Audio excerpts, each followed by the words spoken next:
केवल 10,900 युवा हथियार डालकर मेन स्ट्रीम में आए हैं।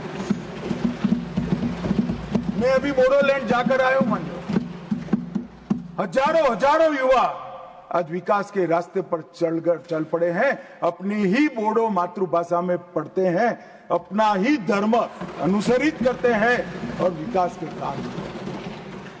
ये बोडोलैंड का समझौता जब हुआ तब सब मजाक उड़ाते कि समझौते धरे के धरे रह जाएंगे। आज मैं कार्यक्रम देखकर आया हूं, मोदी जी गए, 5 लाख बोडो युवा, वृद्ध, अबला, नागरिक सब। मैं कुछ दिन पहले ही बोडोलैंड जाकर आया हूं मान्यवर। परिस्थिति बदल गई है। आसाम के अंदर 5 लाख करोड़ का इन्वेस्टमेंट का MOU होता है। एक आसाम के अंदर इंडस्ट्री एक जमाने में स्वप्न माना जाता था, आज वहां पर शांति है।